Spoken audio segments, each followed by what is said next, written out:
Tu sais ce que c'est que des marges, des chapitres, des polices de caractère? Oui, ça, tu en as sans doute entendu parler. Mais est-ce que tu sais ce que c'est un BAT? Des pages liminaires? Un fond perdu? Lorsque j'ai décidé de m'auto-éditer, passé l'euphorie de la prise de décision, du challenge que ça représentait, eh bien, je me suis sentie perdue face à l'univers de l'auto-édition. On te parle de mise en page, de format de livre, de plateforme de publication et surtout de tout un jargon, un langage particulier et spécifique qui est employé dans l'édition. Tout ce jargon paraît compliqué, mais que tu passes par Amazon, un imprimeur ou un prestataire à qui tu as délégué certaines tâches, il faut parler le même langage. Pour comprendre de quoi on parle, je pense que le plus simple c'est de partir d'un exemple concret et d'étudier comment est fait un livre. Ce que j'espère, après que tu aies regardé cette vidéo, c'est que tu aies une base la plus large possible de toutes les notions employées dans l'édition pour que tu puisses ensuite auto-éditer toi-même ton roman. Et comme je te le disais, on va partir du livre pour que tu vois de visu à quoi ces règles et ces étapes correspondent. Je vais aussi te montrer le rendu sur LibreOffice et sur Scribus, comme ça tu vas pouvoir appréhender à quoi ressemble ton livre sur ces logiciels, ainsi que sur la version finale papier. Alors aujourd'hui, je te parle de la version papier, mais ne t'inquiète pas, la prochaine vidéo va concerner la version numérique. Puisque tu connaîtras tout le jargon de l'édition avec cette vidéo aussi, ce sera plus simple pour la version numérique, d'autant qu'il y a énormément de similitudes. Donc, ce livre, on va d'abord l'étudier dans sa globalité, et ensuite on va le décortiquer en parties et sous-parties, pour ensuite aller au paragraphe et jusqu'au caractère. Cette précision faite, partons à la découverte de la publication d'un livre. La première question que tu dois te poser lorsque tu vas publier un roman, c'est à quoi est-ce qu'il va ressembler au final? Tu dois avoir une vision précise du livre. D'ailleurs, les plateformes d'auto-édition ne s'y trompent pas, c'est la première chose qu'ils te demandent. Pourquoi? Parce qu'elles vont imprimer ton livre. Il leur faut donc des caractéristiques physiques précises. Non seulement ces caractéristiques physiques sont importantes pour l'imprimeur, mais elles sont aussi importantes pour toi, parce que toute ta mise en page va dépendre de ces caractéristiques. Commençons par la toute première. Est-ce que tu veux un livre broché ou est-ce que tu veux un livre relié? La différence majeure entre ces deux livres, c'est la rigidité de la couverture. Le livre broché a une couverture souple, le livre relié a une couverture rigide. Et c'est important de le définir dès le départ parce que les dimensions de ta couverture vont varier en fonction de ce critère. Pour ton futur livre, il faut aussi te demander si tu veux une reliure collée, cousue ou à anneaux. Ce livre a les pages qui sont cousues entre elles, celui-ci n'a que des pages collées, et enfin les pages de ce livre sont reliées par des anneaux. Non seulement il faut te poser ces questions par choix pour la beauté de ton livre, mais aussi pour une question de coût, parce qu'un livre avec des pages cousues et une couverture rigide va coûter beaucoup plus cher qu'un livre avec des pages collées et une couverture souple. Le choix du papier est aussi important. Sa couleur, son grammage, c'est-à-dire, pour faire simple, le poids du papier. Pour sa couleur, tu peux demander du papier blanc, tout simplement, ou alors du papier crème. Tu peux aussi demander du papier bouffant ou non, il y a énormément de qualités de papier. Au niveau du grammage, tu peux demander du 80 grammes, du 90, mais ça, c'est aussi en fonction de si tu publies en noir et blanc ou en couleur. Pour ce livre qui est entièrement en couleur, les pages sont beaucoup plus épaisses, ce sont des pages qui doivent faire du 120 grammes et qui sont faites pour la couleur. Et ce critère est important puisque ce livre qui ne fait que 120 pages est beaucoup plus épais que mon roman qui fait 150 pages. L'épaisseur du dos va donc varier, ce qui est un critère à prendre en compte. Et ton livre au final, il va être beaucoup plus lourd. Si tu mets du papier épais, il sera plus lourd et il faut penser aussi à l'expédition. Qui dit papier plus lourd, dit frais de port plus important. D'ailleurs, maintenant parlons de la couverture.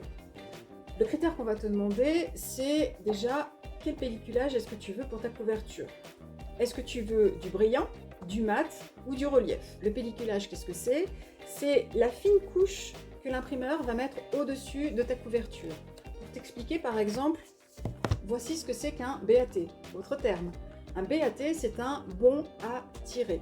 Le BAT, il est fourni par ton imprimeur. Et comme tu peux le voir, ce BAT, il est en deux parties. Tu as la couverture et ensuite tu as les feuilles, les pages de ton livre qui sont libres. Donc ça, c'est un BAT qui est fourni par un imprimeur. La petite nuance, c'est avec Amazon KDP.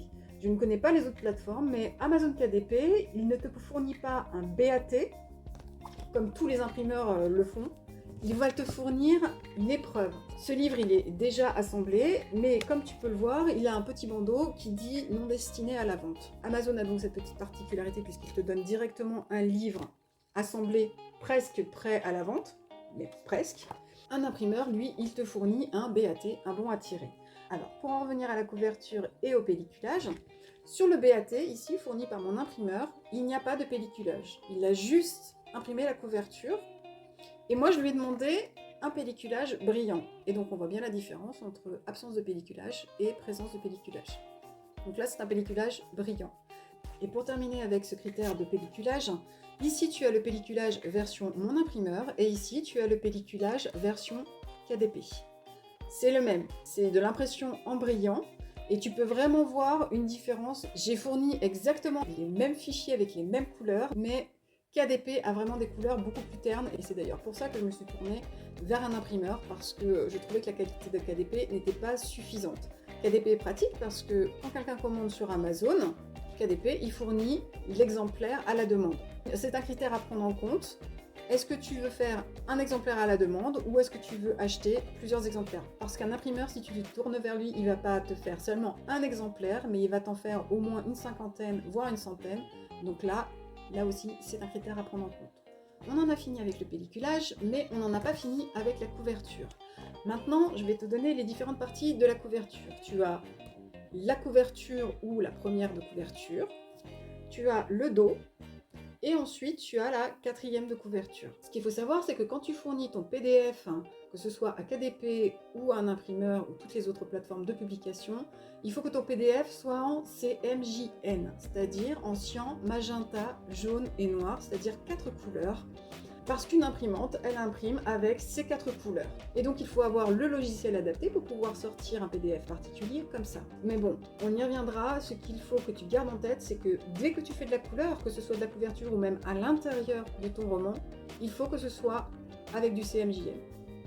Alors après ces termes techniques, on va continuer et on va parler de la tranche.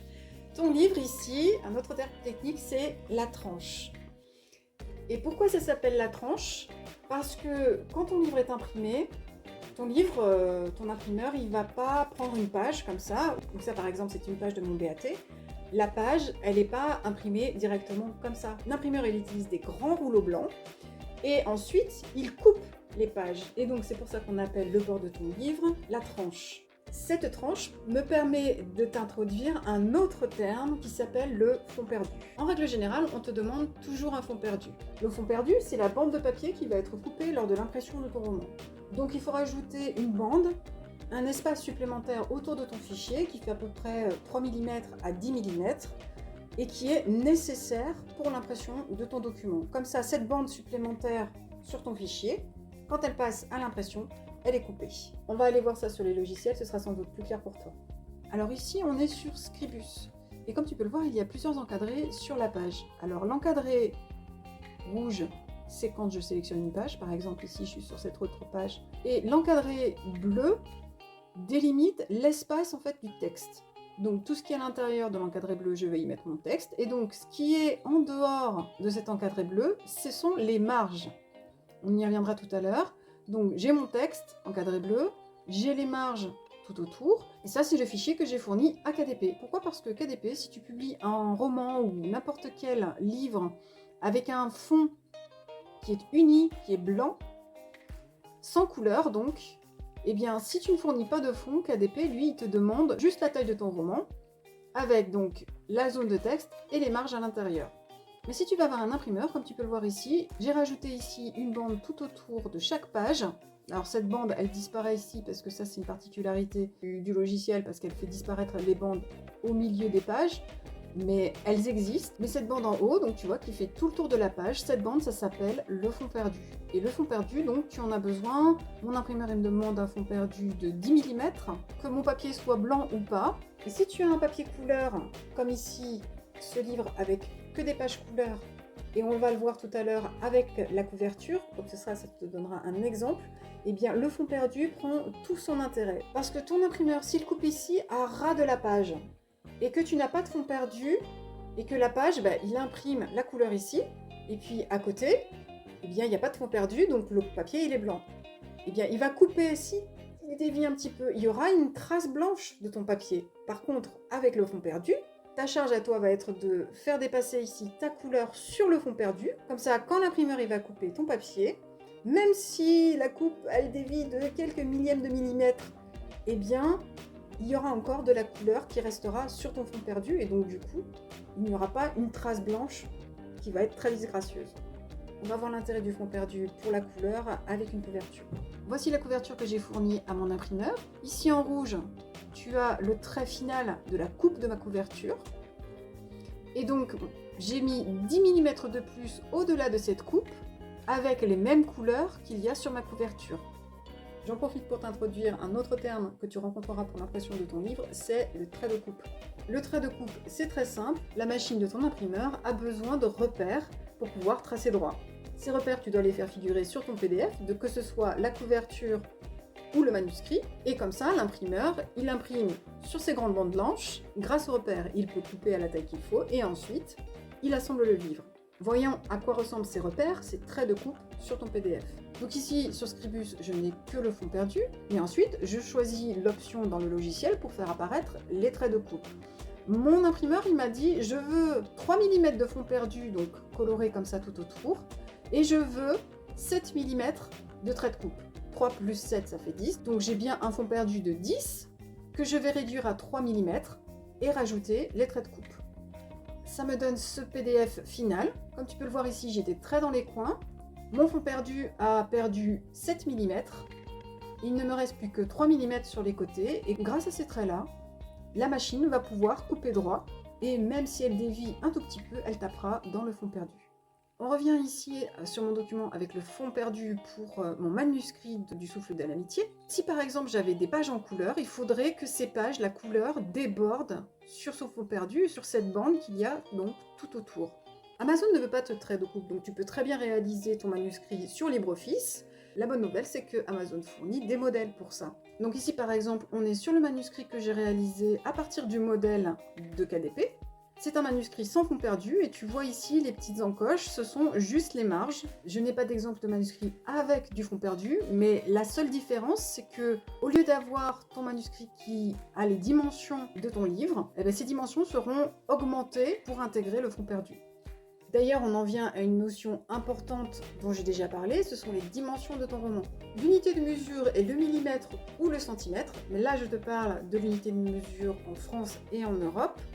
Parce que bien sûr, si tu te publies sur KDP, eh bien l'unité de mesure va être adaptée en millimètres, mais elle va être adaptée en fonction de l'unité de mesure américaine qui est le pouce. Par exemple, tous mes romans, je les publie en 5,5 par 8,5 pouces. Sachant que la plupart des auteurs préfèrent plutôt le 6 par 9, mais bon. Ce 5,5 par 8,5 pouces devient en millimètres du 139,7 fois 215,9. Ce qui n'est pas du tout un standard français ni européen. En France, tu vas plutôt trouver du 14,8 ou je sais plus, 5 par 21, du 17 par 17, du 17 par 21. Il y a vraiment beaucoup de dimensions et c'est pour ça que la dimension que tu vas établir dès le départ pour ton roman est très importante puisque à partir de cette dimension, la taille à l'intérieur de ton texte va varier. Les marges aussi, tout va varier. Et aussi ta couverture, puisque tu vas calculer ta couverture en fonction de la dimension de ton roman, en fonction de son épaisseur, bref, ces dimensions sont importantes. Pour la petite anecdote, comme je te le disais tout à l'heure, je n'ai pas du tout été satisfaite de la qualité de KDP. J'imprime sur KDP, c'est-à-dire que les gens qui ne veulent pas aller sur ma boutique, ils peuvent au moins trouver mon roman sur KDP, sachant que, comme je te le dis, je trouve que la qualité est vraiment moindre. Mais comme je voulais vendre en direct des livres de qualité, eh bien je me suis tournée vers un imprimeur. Heureusement, j'en ai trouvé un juste à côté de chez moi. Mais lui, il m'a dit, moi je vais pas faire du 139,7 par 215,9. Il m'a dit, non, moi je vais faire du 140 par 215. Donc, il a fallu que j'adapte un tout petit peu mon fichier. J'ai réussi à le faire et c'est pas un souci, mais c'est pour ça que je mets l'accent sur la dimension de ton roman. Il faut bien réfléchir à quoi il va avoir l'air ton roman. Et surtout, choisis bien ta plateforme dès le départ, sinon ça va être un peu galère. Donc tout ce qu'on vient de voir, c'était vraiment axé impression, l'extérieur de ton livre. Et maintenant, ce qu'on va faire, c'est qu'on va aller dans le détail du livre, on va aller voir les différentes parties. Si tu regardes déjà à l'intérieur de ton roman, la première chose qui marque, c'est qu'il y a donc ton texte, et autour il y a cette bande blanche dont je t'ai déjà parlé, c'est la marge. Il est important, dès que tu as défini les dimensions finales de ton roman, donc l'extérieur, là, ce qui va être coupé, il faut le définir, et une fois que tu as défini ça, il faut définir tes marges. Il y a différentes marges, différents types de marges. Tu as la marge extérieure, la marge externe, la marge interne, les marges du haut et du bas. Alors, il y a différents noms pour ces marges, mais je ne rentre pas dans le détail, tu peux aller voir d'autres vidéos là-dessus. Ce qu'il est important de savoir, c'est qu'il faut qu'il y ait une symétrie entre tes marges. L'objectif, c'est que ton livre, ton roman, soit agréable à lire. Donc il faut que les marges du haut et les marges du bas soient de la même taille. Moi, j'avais mis du 20 mm. Et comme j'avais un tout petit livre, la marge externe, j'avais mis du 15 mm et la marge interne, j'ai mis du 18. Alors, cette marge interne, il faut vraiment en tenir compte, surtout si tu as un roman qui est épais. Là, par exemple, tu vois, mon roman, il fait à peine 1 cm, donc j'ai juste mis du 18. Mais pour l'épisode 3 de Jusqu'au bord de l'Arctique, j'ai mis du 22, si mon souvenir est bon, parce que je voulais que ce soit beaucoup plus aéré et que quand tu plies le roman, eh bien, tu puisses avoir quand même un espace au milieu agréable au niveau de ta lecture. Une chose dont je t'ai parlé déjà tout à l'heure, je l'ai vaguement évoqué, c'est que dans ton roman, tu as des pages en vis-à-vis. Tu as les pages de gauche et tu as les pages de droite. Les pages de droite sont toujours impaires, les pages de gauche sont toujours paires. Revenons ici sur LibreOffice, mon roman est bien en vis-à-vis. J'ai une page de gauche et une page de droite à chaque fois. Et pour obtenir ces pages en vis-à-vis, il faut aller dans le format et définir le style de page dès le départ. Alors ici, on est sur le style de page de mon chapitre, qui est le Converted 8. Mais dès que tu construis ton roman, dès que tu construis ton premier style, il faut définir donc les pages en vis-à-vis. Donc ici, tu vas dans Mise en page, page en vis-à-vis.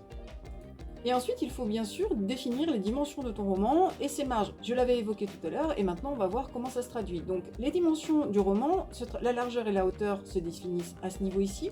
Là, je suis sur mon modèle KDP qui est du 13,97 par 21,59, prédéfini par KDP. Alors au niveau des marges, ce qu'il faut comprendre, c'est que même si tu définis sur LibreOffice des marges internes, externes, etc., il faut tenir compte de plusieurs facteurs. On va commencer par les marges internes. Le facteur qu'il faut prendre en compte, c'est que dès que tu te mets en vis-à-vis, tu as cette marge de reliure qui apparaît en plus.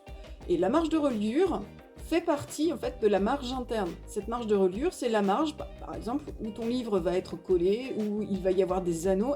Donc il faut, quand tu définis ta marge interne, il faut penser à additionner ces deux pour avoir la marge interne finale. Donc par exemple ici, j'ai 1,93 et 0,36, ce qui fait un total de 2,29. Donc ma marge interne ici, ou si on regarde ici à l'intérieur, ici la marge interne totale est de 2,29. Petit exemple, là si par exemple j'augmente la marge de reliure, tu vois bien que sur le schéma, la marge interne augmente. Idem, si je baisse ici ma marge interne, la marge interne diminue. Donc ces deux facteurs, interne et marge de reliure, sont liés. Donc j'ai remis les dimensions correctes. La marge externe, bon bah c'est la marge externe, c'est pas compliqué, c'est du 1,52. Pour la marge du haut et du bas, j'ai 2 cm, mais ces 2 cm ne sont pas traduits ici en haut et en bas. Pourquoi? Parce que la marge, elle fait 0,89 en haut et en bas, mais il faut aussi tenir compte de l'entête et du pied de page. L'entête, c'est ce qui va se situer en haut en plus de la marge du haut, et le pied de page va se situer en plus de ta marge du bas. Donc par exemple ici, mon en-tête, l'espacement de mon en-tête pour mettre par exemple le titre, tu peux mettre le titre en haut de ton livre, l'espacement est de 0,94, avec un espacement supplémentaire de 10, idem pour le pied de page, l'espacement de mon pied de page est de 0,94, avec un espacement supplémentaire de 0,10 au-dessus. Donc en gros, mon pied de page fait 1,04, tout comme mon en-tête. Mais si je rajoute ici les valeurs de mes marges, eh bien en tout, ça fait presque 2 cm en haut et en bas. Donc ici, on est sur le style Converted 8. Pourquoi? Parce que je suis ici sur ma page, la page de mon premier chapitre. Où se trouve ce style? Alors, si tu n'as pas cet onglet ici qui apparaît, il faut donc appuyer ici sur afficher et tu arrives ici normalement directement dans A, mais si tu n'y arrives pas, bah, tu cliques sur A. Ensuite, le style de page, il se trouve ici. Style de page, c'est le 4e onglet. Et comme tu peux voir, j'ai un converti de 8. Pourquoi? Parce que KDP, au départ, il est parti du style par défaut. Il a défini toutes ses pages dans le style par défaut. Et ensuite, pour chaque page, je t'en parlerai un peu plus en détail tout à l'heure, KDP applique un style bien particulier de page. Donc ici, par exemple, on est en converti de 8. Mais si je clique à côté, je suis en converti de 7. Donc ça, c'est pour LibreOffice. Au niveau de Scribus, quand tu crées un nouveau document, tu as le choix soit en page simple, soit en page en vis-à-vis. Donc déjà, tu sélectionnes page en vis-à-vis. Ensuite, tu définis la largeur et la hauteur de ton document. Et au niveau des marges, tu définis tes marges ici et le fond perdu à ce niveau-là. Donc ça, c'est si tu crées un document. Mais si tu veux voir les réglages de ton document, tu vas dans Fichier, Réglages du document. Et ici, c'est le manuscrit que j'ai pour mon imprimeur. Donc c'est du 140 par 215. Au niveau là des dispositions, j'ai bien des pages en vis-à-vis. Et ma première page, ce que j'ai oublié de te dire, c'est que la première page doit toujours être la page de droite. Au niveau des marges, j'ai du 18 mm en intérieur, en extérieur du 15, en haut et en bas du 20 mm. Et pour mon fond perdu, j'ai du 10 mm. Donc maintenant qu'on a vu les dimensions de tes pages, qu'elles sont en vis-à-vis avec des marges, on va étudier les différentes parties du livre. Il y a 3 parties dans un livre. Tu as les pages liminaires, ce sont les premières pages de ton livre. Ensuite, tu as le corps du livre.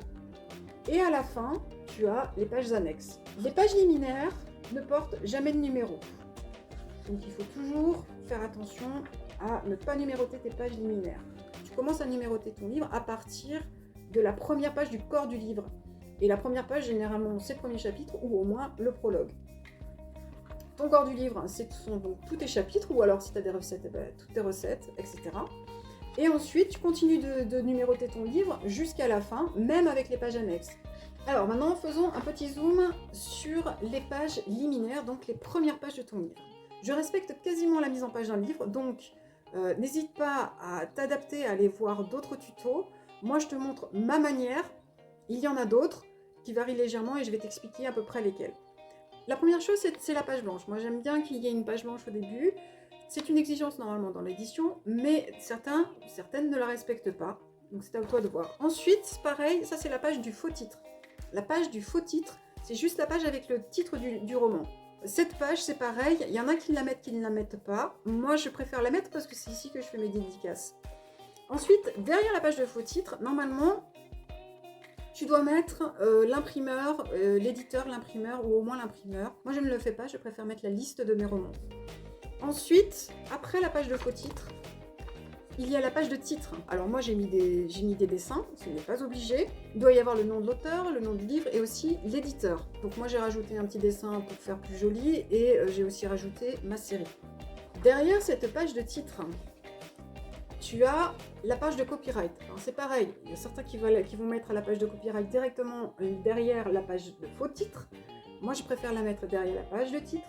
Et la page de copyright ou la page des mentions légales est très importante parce qu'elle reprend en fait les droits d'auteur et d'autres mentions obligatoires. Et donc on va aller voir ces mentions directement sur l'ordi, ce sera plus clair. Alors j'ai fait un zoom ici, donc tu vois, normalement tu mets donc copyright, tu mets l'année et le nom d'auteur. Certains mettent l'inverse, le nom d'auteur et l'année. Tout droit réservé, et ensuite tu mets globalement le texte des droits d'auteur sur la non-reproduction, etc. Je rajoute un avertissement sur le contenu. Au niveau des mentions légales, tu es obligé de mettre l'éditeur. Il faut rajouter normalement l'adresse de l'éditeur. Autre obligation, mettre le mois et l'année de la première publication. Et il faut aussi dire que tu as fait le dépôt légal. Alors le dépôt légal, c'est une de ces choses annexes qu'il est obligatoire de faire en tant qu'auteur auto-édité. Ce dépôt légal se fait au niveau de la BNF. Je ne t'explique pas le processus, je te ferai une vidéo là-dessus, mais c'est une obligation, il faut le faire figurer. Donc, autre mention obligatoire, l'imprimeur. Alors, quand tu es sur Amazon, il faut mettre imprimé par Amazon et moi, j'ai rajouté les coordonnées de mon imprimeur. Tu dis aussi qui a fait la couverture, les crédits des photos s'il y a besoin. Tu peux aussi dire la correction, la traduction. Et une autre mention importante, c'est l'ISBN. L'ISBN, c'est pareil, c'est une autre de ces petites choses qu'il faut faire à côté de la publication de ton livre, mais qui sont importantes. L'ISBN, tu l'obtiens auprès de l'AFNIL, et c'est pareil, c'est une démarche à faire. Quand je l'ai faite, les 5 premiers ISBN étaient payants, j'en avais eu pour 36 € je crois. Et ensuite, à chaque fois que tu en redemandes, parce que quand tu imprimes, que tu fasses une version papier ou numérique, quand tu en redemandes, ces ISBN sont gratuits. Après la page des mentions légales, tu as la page de dédicace, où parfois certains mettent des citations. Moi j'aime bien mettre la page de dédicace, à qui je dédicace le roman en particulier. Ensuite, tu as le sommaire, mais comme c'est un roman, moi je mets pas mon sommaire, mais tu verras qu'au niveau de la version numérique, il y a un sommaire. Tu peux aussi mettre une note d'auteur, et moi justement c'est ce que je fais, c'est ma note d'auteur, parce que je préfère donner des précisions par rapport au roman avant de commencer le premier chapitre. Et puis après, j'ai préféré commencer ma numérotation directement sur le premier chapitre, mais j'aurais pu commencer avec la carte, les médias qu'il y a à l'intérieur. Le corps du livre, c'est donc tout ce qu'il y a dans ton livre. Il y a le prologue, les chapitres, l'épilogue. Et il y a une convention qui veut que tu commences toujours la première page, donc à droite. Ta première page doit être impaire. Ensuite, une autre convention, on veut que chaque page de chapitre commence toujours à droite. Moi, j'aime pas ça. Je préfère économiser du papier parce que il se peut que tu aies ici une page blanche, et moi, j'aime pas ça. Certains n'aiment pas, mais moi, je préfère enchaîner directement les chapitres les uns à la suite des autres, une page à la suite de l'autre. Dans les pages annexes, généralement, tu as les remerciements. Moi, j'y ai mis des crédits parce que là, j'ai pas beaucoup de médias à l'intérieur, mais quand j'ai des médias, j'ai toute une page de crédit. Et ensuite, il y a aussi une petite biographie. La fin du livre doit au moins comporter une page blanche, recto verso, afin que ton imprimeur puisse y imprimer ses mentions légales. Ces mentions sont obligatoires, il faut qu'elles figurent sur ton roman, que ce soit pour ton imprimeur ou pour KDP. Une dernière petite chose concernant l'intérieur de ton roman, il faut que ton manuscrit se termine par une page paire, c'est-à-dire une page de gauche, puisque la page paire, c'est le verso d'une page, un recto verso, et donc il faut terminer obligatoirement par une page paire.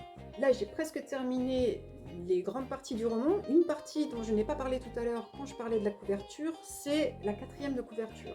La quatrième de couverture, il y a un résumé. Alors, il y en a qui disent que c'est un résumé. Moi, je préfère dire la quatrième de couverture parce que c'est pas vraiment le résumé du roman, c'est un texte qui donne envie de lire le roman. Donc, pour moi, c'est la quatrième de couverture. J'ai mis une petite bio cette fois-ci, tu n'es pas obligé. Et il y a des mentions légales. Parmi ces mentions légales, il y en a au moins 3 obligatoires. C'est le prix TTC, il faut mettre le prix TTC du livre avec le prix en euros. L'ISBN, il faut le remettre sur la couverture et il faut aussi mettre le code barre qui est le même que l'ISBN. Moi, je rajoute toujours mon site web et je rajoute aussi la couverture, qui a fait la couverture. Après la quatrième de couverture, faisons un petit tour sur le dos où il faut faire figurer le titre de ton livre et le nom de l'auteur. Et finissons avec la couverture, la première de couverture, où tu vas faire figurer le nom de l'auteur, le titre du livre, et il faut aussi faire figurer l'éditeur. Alors moi, je suis auto-éditée, donc je ne me suis pas remise, mais si tu as une maison d'édition, tu fais figurer la maison d'édition sur la couverture. Voilà, on a fait le tour d'horizon des différentes parties de ton livre, mais à l'intérieur de ton livre, il y a du texte. Et maintenant, on va faire un zoom sur le texte. Ces différentes parties dont je t'ai parlé, tu vas les séparer au niveau de LibreOffice avec des sauts de page. Par contre, au niveau de Scribus, tu n'as pas de saut de page. Et je vais te montrer ça. Donc comme tu peux le voir ici, ma page blanche, là ça c'est le recto et le verso de ma page blanche. Je les ai séparés avec des sauts de page. De même là ma page de faux titre, séparée ici avec un saut de page. Le titre pareil. Les sauts de page, on va zoomer, sont représentés par ces petits tirets bleus qui sont donc entre les pages. Mon chapitre ici, comme tu peux le voir au-dessus, j'ai mis un saut de page, donc j'ai bien une séparation, mais par contre, tu vois, toutes mes pages ici, il n'y a plus de saut de page, parce que tout mon chapitre ne fait qu'un bloc. Donc voilà, là c'est pour la séparation des sauts de page au niveau de LibreOffice. Un saut de page, tu le fais ici. Tu cliques sur ta page, sur le haut de ta page, et tu insères ton saut de page ici. Maintenant, au niveau de Scribus, eh bien, il n'y a pas vraiment de saut de page à proprement dit, puisque chaque page sur Scribus est indépendante. Ce qui est lié, ce sont les cadres de texte, c'est-à-dire que là j'ai 2 cadres de texte qui sont liés par cette flèche. Donc dès que tu crées un cadre de texte et que tu l'insères sur la page suivante, si tu le lis, tes pages sont ainsi liées et c'est comme ça en fait que tu as ton découpage. Par exemple, tu vois, là mes pages elles sont indépendantes, mais à ce niveau-là, ensuite j'ai un lien entre toutes les pages. Ce qui est bien pratique quand tu veux faire suivre ton texte correctement. Après avoir fait cette découpe, les autres paramètres importants, ce sont les styles. Ton roman, il faut qu'il soit aéré, il faut qu'il soit agréable à lire. Et donc, il y a des styles à mettre en page pour que ton roman, ton texte, soit agréable à lire. Sur LibreOffice, je te l'ai montré tout à l'heure, tu as déjà plusieurs types de styles. Tu as le style de page, tu as des styles de paragraphes, Et tu vas même jusqu'au style de caractère. Et tu as un autre style, c'est le style de cadre que tu vas appliquer pour les images. Alors, pourquoi les styles sont importants? Parce qu'ils vont structurer ta page. Et que si tu pars d'un document de LibreOffice et que tu veux faire ta conversion ensuite pour faire un EPUB, il va falloir bien structurer ta page dès le départ. Il faut penser, tout comme tu as pensé, tu t'as imaginé la version finale de ton livre avec ses dimensions, sa couverture, etc.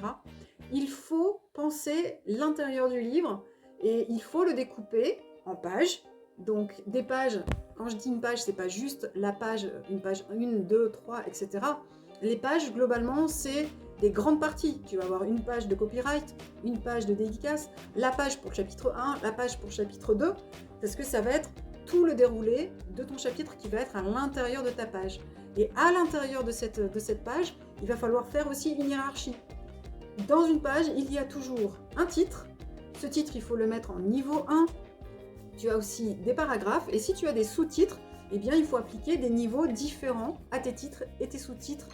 Donc niveau 1, niveau 2, niveau 3, et ensuite paragraphe, corps de texte. Voilà, donc ça, c'est la définition de tes styles. Donc je vais juste te montrer où ça se situe sur LibreOffice et sur Scribus, mais on s'en arrêtera là parce que je te ferai une vidéo dédiée au style et une vidéo dédiée à la mise en page. Sur LibreOffice, donc, on a ici donc, la page qui sert pour les styles. Tu crées tes styles au fur et à mesure. Pour chaque page, tu as un style. Donc ici par exemple, je suis sur le chapitre 1, et bien elle est en converti de 8 parce que c'est le modèle KDP, tout simplement. C'est mon tout premier roman, donc je ne me suis pas cassé la tête. Au niveau des paragraphes, comme tu peux voir, il y a différentes fonctions. Là, c'est pareil, c'est le modèle KDP. On va agrandir. Au niveau des paragraphes, donc j'ai un modèle pour les chapitres. Pour le premier paragraphe, j'ai un modèle de paragraphe, etc. Et après, pour tout le texte. Au niveau des caractères, je joue très peu parce que toute ma mise en page se fait au niveau des paragraphes. Dans les paragraphes, j'ai aussi mes titres. Donc niveau 1, niveau 2, etc. Au niveau des Scribus, si cette fenêtre n'apparaît pas, il faut l'afficher au niveau des fenêtres ici. Et surtout, tu configures tes styles dans Édition et Style. Et là, tu configures tous les styles, pareil comme avec LibreOffice. Dans Scribus, tu configures les styles de paragraphes, les styles de caractères. Tu configures le style des images dans l'onglet des propriétés. Tu as les propriétés des images et les propriétés du cadre. Voilà. On arrive quasiment à la fin de cette vidéo. On va faire le zoom sur le texte. On va se concentrer sur la mise en page des paragraphes et des caractères. Alors là, on est de retour sur LibreOffice. Et comme tu peux le voir, la première chose qui est importante, c'est que tu justifies ton texte. Et ensuite, il faut que la première ligne de ton paragraphe soit décalée, que tu crées un alinéa. Pour que ton texte soit aéré, il faut créer un interligne qui soit toujours le même. Il faut choisir aussi ta police. Alors, pour la police, pour un roman, il vaut mieux avoir une police avec empattement. Qu'est-ce que c'est que l'empattement? On va zoomer à fond. Ici, comme tu peux le voir sur le caractère, tu as des espèces d'encoches au niveau du caractère. Et ces encoches, c'est ce qu'on appelle l'empattement. Les polices avec empattement les plus courantes sont Garamond et Times New Roman. Il y en a d'autres, je ne vais pas te les citer. Tu peux faire une recherche facilement et trouver des polices avec empattement. Pour en terminer avec la police, il faut fixer sa taille, qui est en général entre 11 et 13 points. Pour fixer la taille de la police, tu vas dans tes styles de paragraphe. Par exemple, ici, on va aller sur mon paragraphe, modifier. Dans l'onglet police ici, tu définis ta police et ensuite sa taille. Cette taille de police va varier en fonction de la forme de ta police. Donc c'est à toi de définir quelle taille sera la plus agréable à lire sur ta page. Le conseil que je te donne quand même, c'est de ne pas varier trop de police. 2 polices ça va, tu peux mettre une police pour les titres pour varier par rapport au texte, mais par contre trop de police ça devient un peu trop brouillon. Enfin c'est toujours pareil, c'est une question de choix, d'esthétique, de ce que tu aimes ou de ce que tu n'aimes pas. On revient ici au niveau du dialogue. Tes dialogues ici, il faut qu'il y ait un tiret, et c'est pas le tiret du moins que tu as sur ton ordinateur, c'est un tiret quadratin. Et il faut qu'il y ait absolument une espace insécable juste après, c'est ce petit élément grisé qui apparaît ici, qui n'apparaît pas à l'impression. Cet espace insécable, elle entre dans ce qu'on appelle des règles typographiques, donc tout comme le tiret quadratin. L'espace insécable est importante, tu as besoin de la mettre après un point d'interrogation, un point d'exclamation avec des guillemets, etc. Il faut mettre aussi, tu vois, par exemple, une espace insécable pour les heures, pour les jours. Donc tout ça, ce sont des règles qu'on appelle des règles typographiques. Et ces règles typographiques, tu peux en automatiser certaines avec l'extension Grammalect. Tu vas dans formater le texte, et ici, tu as la plupart des règles typographiques que tu peux sélectionner et que le logiciel va modifier. Par exemple, ici, donc, tu peux choisir les ligatures et les diacritiques, c'est-à-dire les accents et puis les CCD, etc., les caractères spéciaux. Donc tout ça est pris en compte dans l'extension. Après, ou plutôt en même temps que les règles typographiques, il faut prendre en compte la largeur du texte. Cette largeur, elle est calculée avec la largeur des marges dont je te parlais tout à l'heure. Et pour que ton texte soit agréable à lire, il faut une quinzaine, mais en 10-13 mots. Ces 10-13 mots, en fonction de la taille de ton roman, en fonction de la taille de ta police, tout ça va varier et donc il faut qu'il soit relativement aéré. Autre chose que tu peux configurer, ce sont les césures. Il faut savoir que normalement un texte comporte des césures. Moi j'aime pas ça. Quand je publie mes romans, j'aime pas trop. Alors parfois je préfère faire moi-même les césures quand je vois que le texte est trop serré, n'est pas assez aéré. Mais par contre, je configure le logiciel pour qu'il n'y ait pas de césure. Sachant que là, c'est mon premier roman, que j'avais été super vite pour la mise en page du roman papier. Et là, comme tu peux le voir, tu vois, il y a des espaces. Et là, c'est vraiment pas beau. J'avoue, c'est pas beau, mais c'est comme ça. C'était mon tout premier roman. Et ces espaces-là, ce sont des lézardes. Alors, tu peux en avoir qui vont faire carrément des grands traits blancs comme ça. Et ils sont tellement espacés que ça va faire des grands traits blancs à l'intérieur de ton paragraphe. Donc, ces lézardes, c'est pareil, ça c'est un autre terme. L'objectif, quand tu publies ton roman, c'est d'en avoir le moins possible, que ton paragraphe soit beaucoup plus uniforme, comme par exemple celui-ci. Enfin, un dernier élément auquel il faut que tu fasses attention, ce sont les veuves et les orphelines. Alors les veuves, ce sont ces lignes-là qui se retrouvent toutes seules en haut d'une page, et les orphelines, ce sont les lignes de ton paragraphe qui se retrouvent toutes seules en bas d'une page. C'est pareil, j'ai essayé d'en supprimer au maximum, mais bon, j'en ai laissé aussi parce que honnêtement, les puristes vont crier au scandale, mais moi ça ne me dérange pas. On est arrivé à la fin de cette vidéo. J'espère que cette petite visite d'un livre t'a intéressé, que maintenant tu appréhendes un peu mieux tout ce vocabulaire, ce monde de l'édition, savoir comment auto-éditer ton livre. J'ai brassé très large, mais cette vidéo est longue, donc je m'arrête ici. Je te donne rendez-vous dans la prochaine vidéo pour parler des livres numériques. En attendant, n'hésite pas à mettre un petit pouce, à écrire un commentaire et à t'abonner à ma chaîne. À bientôt!